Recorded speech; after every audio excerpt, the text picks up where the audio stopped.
Welcome to the Living to 100 Club podcast. Here's our host, Dr. Joseph Cassiani.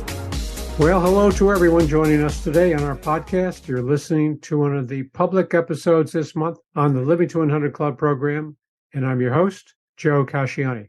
Each week, our conversations educate and inspire, helping you get the best out of all the years we are given, regardless of what obstacles come our way.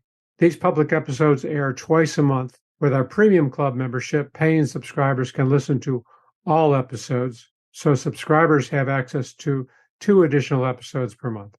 All episodes share this educational and inspiring approach with practical tips and strategies for aging well. Premium episodes are for subscribers only, so be sure to sign up today at living200club.supercast.com. Our guest for this podcast discusses the process of recovering from a history of alcohol or drug abuse. Brandon Turner is our guest, and he discusses his own abuse history while earning awards in professional skateboarding. Now in his 40s, Brandon describes how he managed to stay in peak performance as a professional skateboarder while changing the necessary lifestyle habits to succeed in not only his own recovery, but also rose to become the co-owner of a partial hospital program for others in recovery. What are the alternatives to abusing alcohol or drugs that provide the same or better feel-good opportunities? How does someone fill the empty places that the drugs or alcohol once filled? Join us for this unusual conversation for the Living to 100 Club podcast. Before we start, I just want to give you a little background on our guest. Brandon is the CEO of Westside Recovery, helping those struggling with substance abuse and mental health issues. He's an active professional skateboarder for Skate Mafia. That's SK, the number 8, Mafia. Independent Trucks co-owner of clothing and Ghetto Child Wheels. He's also the co-owner of a nonprofit for youth to help create change in our community. Brandon, welcome to our program today. Hey, thanks for having me. Yeah, you're very welcome. I'm looking forward to our conversation. I always like to open by asking our guests to talk a little bit about the journey that brought you to where you are today. You've had some peaks and valleys over the years. Share some of the highlights for us.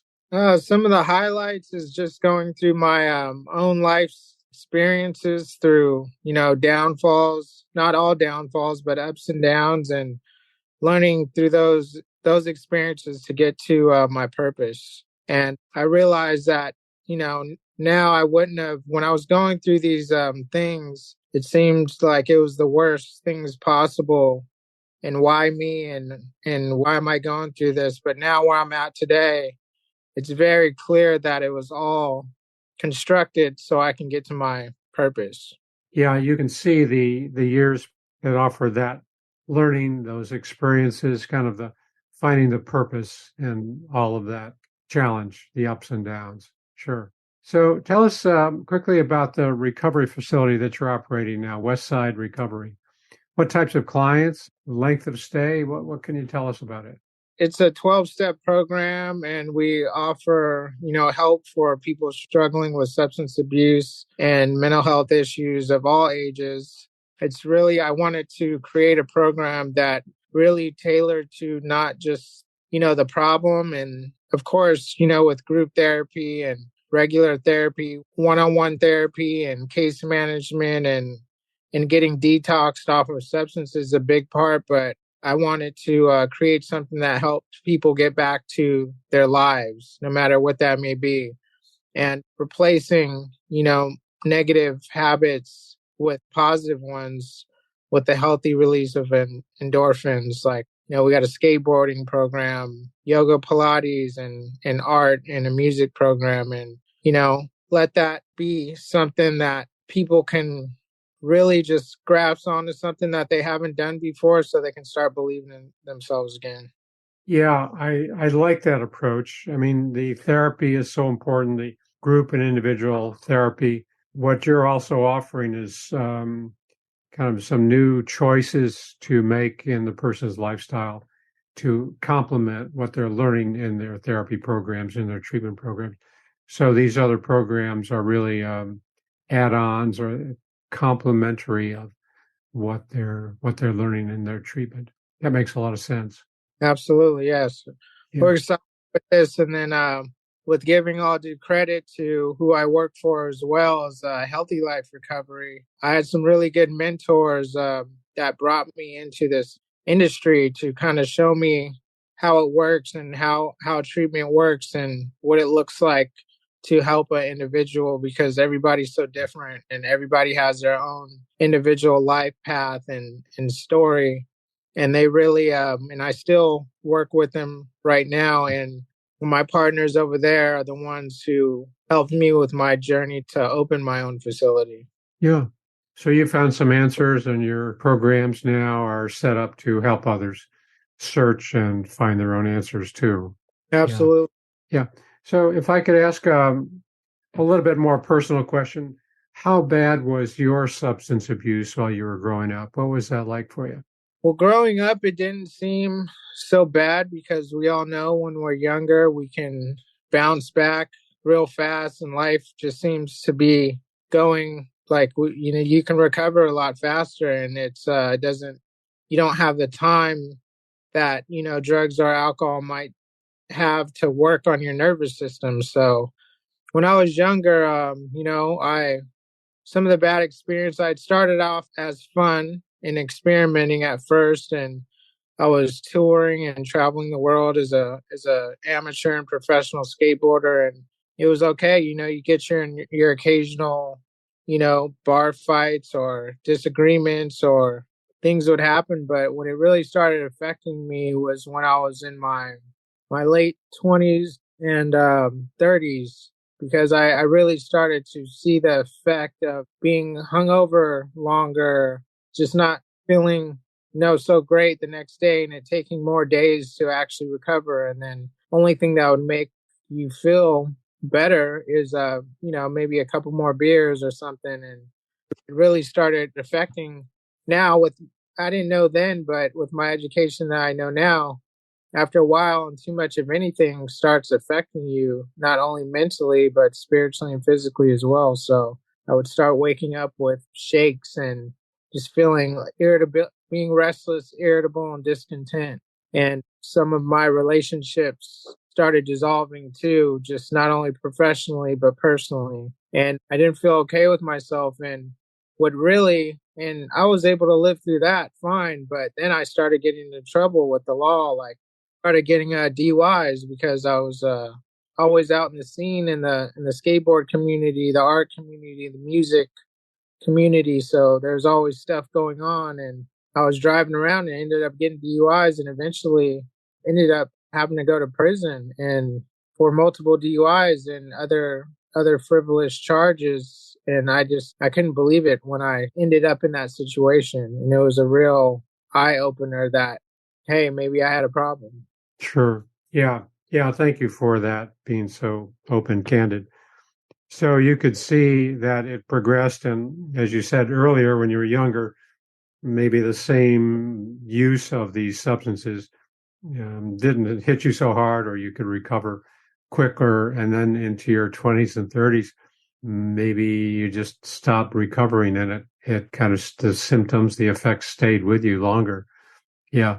How did it affect your performance as a skateboarder? Well, as a skateboarder, skateboarding being like a fearless sport and stuff, it actually helped at first because it would help me numb my wits, as to say. So when we're doing these crazy tricks and you can possibly die doing them, like, hey, 3 or 4 beers will take that away and help me.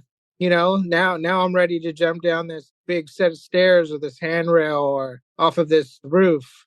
And I didn't really have the fear complex. So a lot in the skateboarder community, just kind of as a lifestyle, a lot of people, drink recreationally to kind of loosen up. And because if anyone who doesn't know anything about skateboarding, you got to be comfortable and loose and not tense. And, alcohol helped with that until it didn't. So after that, it started affecting me wanting to go skate and just being hungover. I just wanted to kind of go get some more, have a couple more drinks and maybe skate a little. And it worked for a long time until I started to notice it really take place in my performance, my professional ability, missing flight, pissing people off. Yeah, sure. So it took its toll. It took its toll. And I'm thinking, you didn't say this, but your skills kind of declined with the excess of the drinking and drugs. It wasn't always a performance enhancer, I would imagine. Sometimes it did make you a less capable skateboarder. Yes, I would say it would made me more over time sloppy and less consistent. I was definitely a functioning alcoholic for a long time, saying that to myself. And before I didn't think I had a problem. I'm just like, I just like to have a few drinks and loosen up. But when you're starting to drink every single day, and even if it's not to the point of dysfunction, I mean that seems like a problem because it's alcohol is a toxin, it's a poison, and it will affect you over time, and it's a depressant too. So Sure. We know there's a lot of learning and understanding that comes with the recovery process and taking some big steps and making some important decisions about that. How did you make that decision to start the recovery process? What went on in your mind? it took a lot. It took a lot, because you would think that with the average critical thinker getting one DUI or a few, or even ending up in prison, you would think that, hey, maybe I need to stop drinking completely, but I can never get the idea in my head like, oh, maybe I just need to change this or that. Maybe I just need to stay away from hard alcohol. Maybe I just need to only drink beer or wine or this and that. It was every other problem was a problem except my personal problem with the substance. So even after prison and stuff, I was just like, oh, this was because of this. I had an excuse for any scenario that happened. Oh, hey, I didn't know after you got one DUI, it was zero tolerance after that. I only had a few beers this time. Oh, and this time, was another situation, and oh, my designated driver left and I had to drive. It was always some excuse, and I never had the capacity to look within, and I just didn't see myself as an alcoholic. And my perception of an alcoholic was someone who was a drunk and just couldn't function and didn't have a job or a place or a livelihood. And so I had a stigma against that and didn't realize that you can have a problem and very well be functioning. Yeah, so you didn't define yourself as an alcoholic and you saw all of these consequences, the DUIs, going into prison for the multiple DUIs. You found some explanations for that. You found a way around it. So it wasn't that insight itself that changed your behavior. It wasn't all of that understanding of the whole journey that made you change. What helped you flip that switch? I started going to AA meetings and started listening to people's stories and their perceptions of different things that they went through with the drugs or alcohol and stuff. And I started to realize that I had more in common with these people than I didn't. And everyone's different. And I'm like, it's easy to walk into a room full of people and see the differences because we're all different.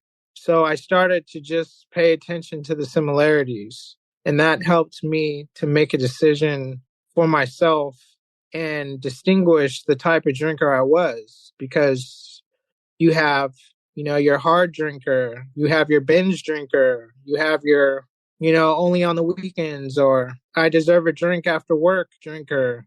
And everybody's different and everybody reacts to different substances different. But when it starts to affect your life in any way, I think it'd be a good idea to take a look at that.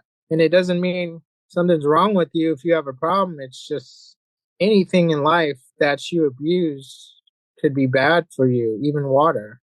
Yeah. So you saw the similarities, and we don't always see those similarities until we hear the stories. And, I like to say that we're not defined by who we were yesterday. We can change that self-definition. We're not defined by who I was or what I did yesterday or last year or 20 years ago. We can always change that self-definition, if you're following me, Brandon. And I wonder if that was part of the recovery process for you. You could see yourself as, okay, now I'm in the recovery, and I'm not the person who was abusing alcohol like I used to be, and now I'm seeing this as a way to maybe some new ways to cope with my stresses, or some new ways to manage the difficulties instead of the drug abuse. So we're learning new coping mechanisms, right? We don't rely on the same old coping mechanisms. Does that resonate at all with you, and kind of redefining yourself?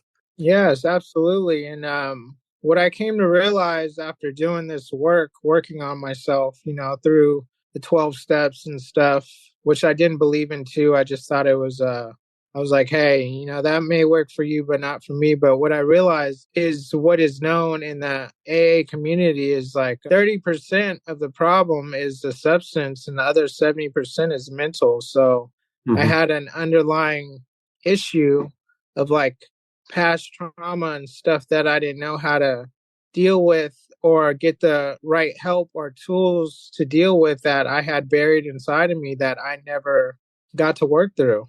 And it was unconscious that I had stuff in me that, a lot of pain and a lot of resentment and a lot of fear and trauma that I didn't have the resources before to actually work through and get the help for. And once I was able to do that, the obsession went away.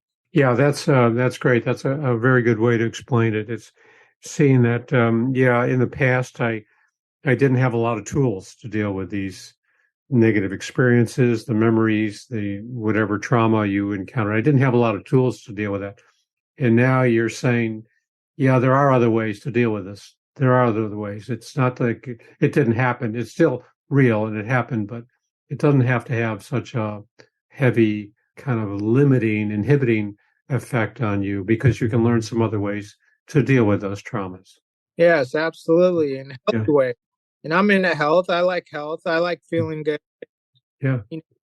The way our body chemistry works, it's endorphins, and there's cheap, fast, and easy ways to get it, or you can do some work and get it in other healthy ways that are more lasting and profitable to yourself. Yeah. Can you share some of those with our listeners? What are some of the kind of changes in your lifestyle that you adopted? I would say the number one is exercise. Like any form of exercise, like, has the healthy release of endorphins.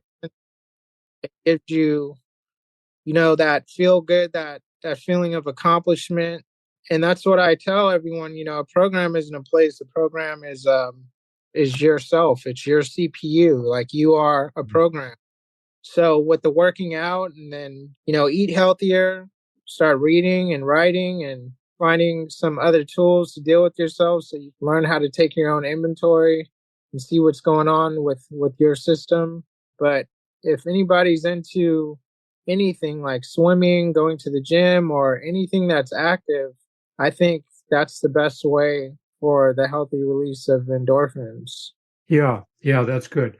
That regular physical activity, fitness, exercises, strength training, whatever it is, that is really a benefit on so many levels, right? Yeah, absolutely.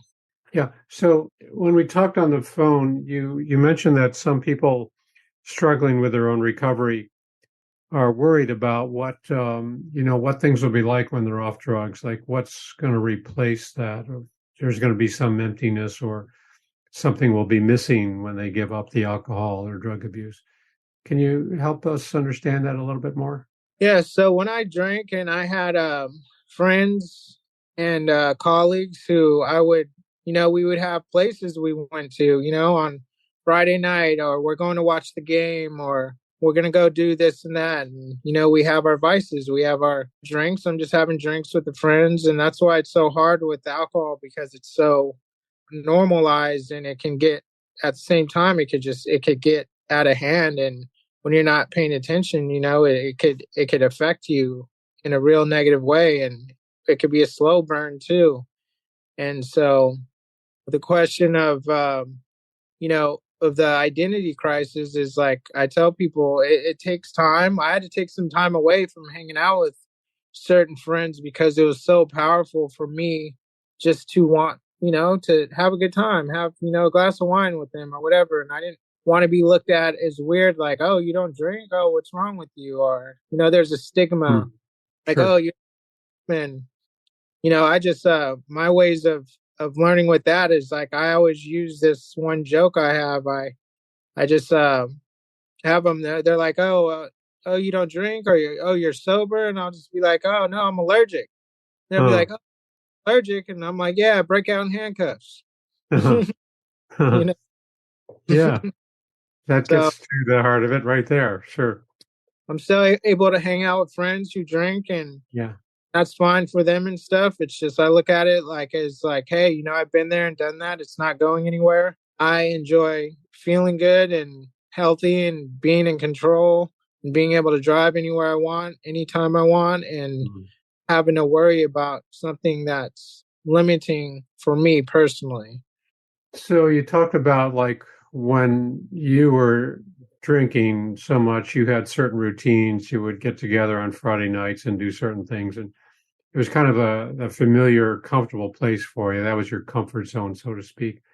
So what you're saying is you can stop drinking and you can find other comfort zones. You can find other places that are just as kind of pleasant for you. It's okay to give up that old behavior, those old routines, because there are good replacements for it, right? Yes, absolutely. Yeah. If you really want it, you can't be lazy about it. You kind of gotta you gotta be creative. Like when I'd go out with my friends and stuff, I order a non-alcoholic beverage and still get my appetizers, watch the game. My time is more valued though. I don't sit down all night or anymore. I go and I have boundaries for myself. When if people start getting out of hand or anything, I just leave. But I'm still Mm-hmm. able to go and enjoy the friendships I value. Yeah, that reminds me of what someone said. I had a guest on a few months ago, and he talked about binge eating and how easy it is to overeat. And, you fall into these routines about, certain favorite foods and all that. And he said it takes a lot of discipline. And this is what you're saying. You have to make some real decisions about what's going on at the time and how to make your choices. But that discipline gives you freedom. There's a certain amount of freedom. Once you have that portion of your life under control, you have a lot of freedom to do any number of things, right? It's not controlling you anymore. So you make those tough choices, and that's what gives you the freedom, the liberty to live your life. That makes sense to you. Yeah. Absolutely. And Yeah. someone told me some. I'm like going to a bar, or just even going over to a friend's house, and I was just like, I feel displaced. I feel weird not drinking. And someone told me that like, hey, you have the real power. You're there. You're present. You know what's going on. You remember everything, and you're able to engage in a healthy way. Yeah, that decision making is very powerful. We have a lot of control over ourselves, more control than we think. Yes. Yeah. So, a lot of my listeners are in the 50 and over age group, Brandon. What's your thinking about people who might have some trouble stopping their alcohol abuse, or what do you say to the 50 or 60-year-old who's, have a problem with drinking or drug abuse? I would say, check out a support group, check out a AA meeting, just go. It's free.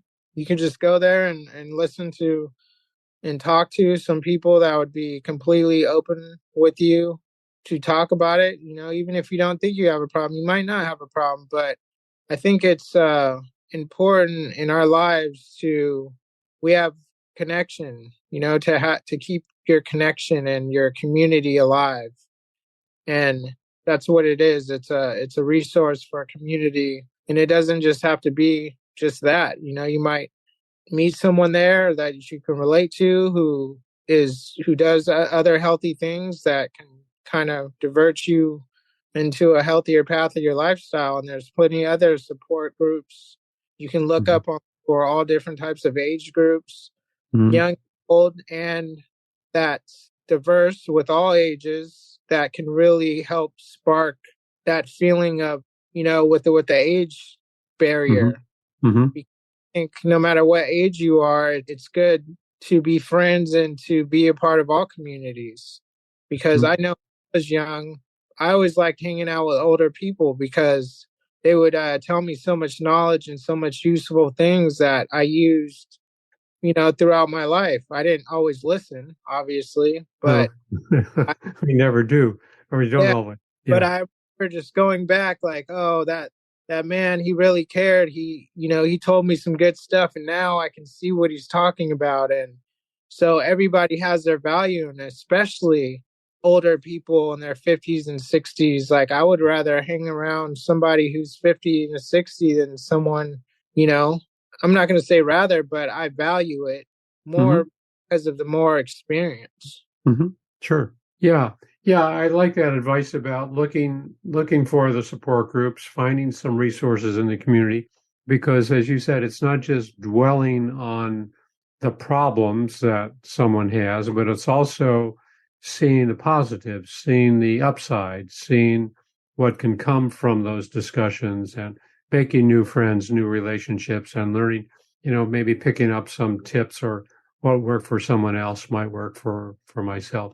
So it's really focusing on the upside, the good things about these support groups. It's not just a time to, I mean, I'm not minimizing the talking about the stresses and the problems.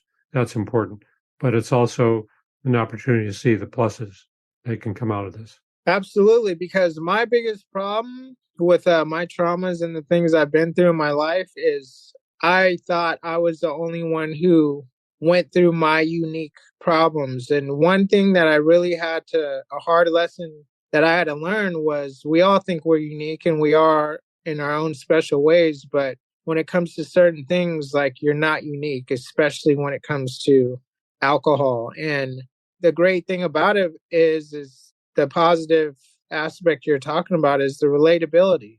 And I think the most problem with not people with just alcohol or in their 50s, 60s, or even young kids, they feel like they're the only ones going through what they're going through. I think it's so important to get tapped into your community and a support group and realize that we're here all together and you're not alone, and there's great resources out there like this Right. podcast. Yeah. Yeah, that's such an important statement to make. We see that we're not alone. We might feel like nobody really has gone through what I have, and that may be true to a point, but there's so many similarities even with our differences. That's what makes us so similar. I think that we have so many differences. That's what makes us alike Yes, one absolutely. another. Yeah, yeah. So we're just about out of time. Any advice or recommendations for the audience that what would you hope people take away from this conversation? I hope people take away from this conversation some relatability. I hope I was able to help with some of my insight that and experience that I've had. And I just want to empower people to, whether they have a problem with alcohol or drugs or not, you can have no problems. I just want people to know that they are not alone wherever they're at in their journey, whatever age.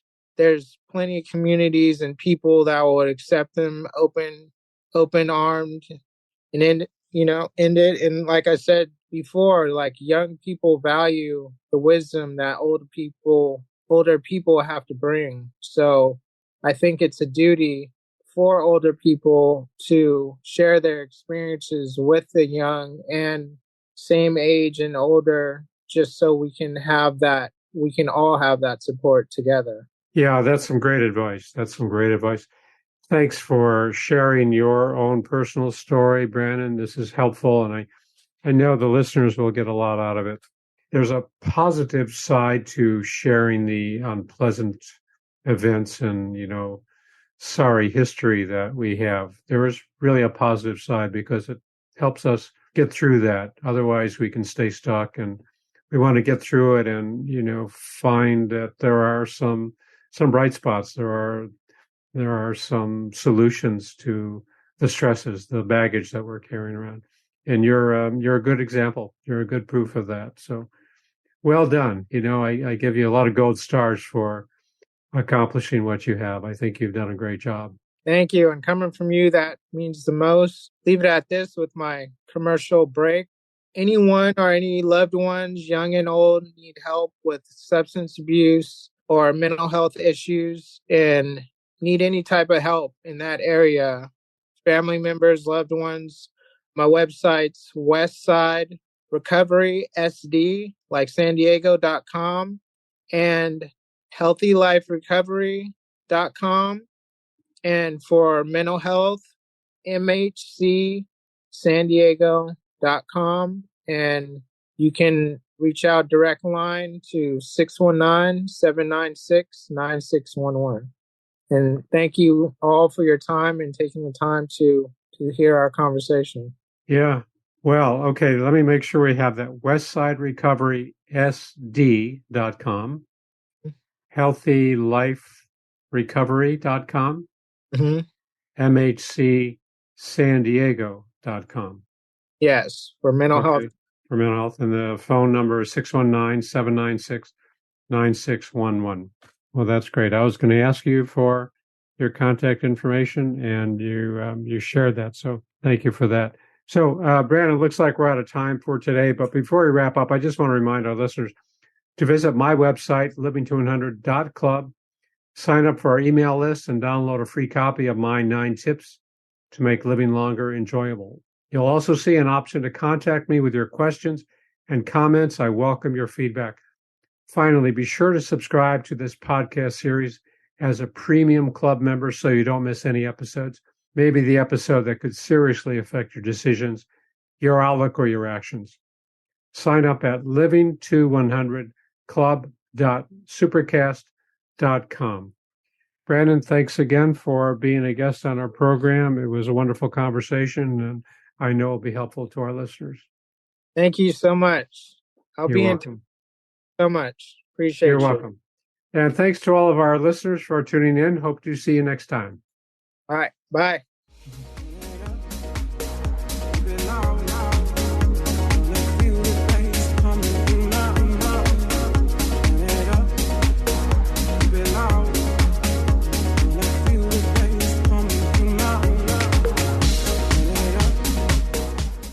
It's time to rethink, renew, and reimagine retirement. Hey everybody, Jared Sylvester here, host of Retire Repurposed. Now this podcast is about the non-financial parts of retirement, which many times can be even more challenging than the financial. We believe retirement is not the end, rather the beginning of what could be the most impactful, purposeful, and fulfilling season of a person's life. So don't retire, become repurposed. To listen now, search Retire Repurposed on your favorite podcast platform, Senior Resource, or Life Audio.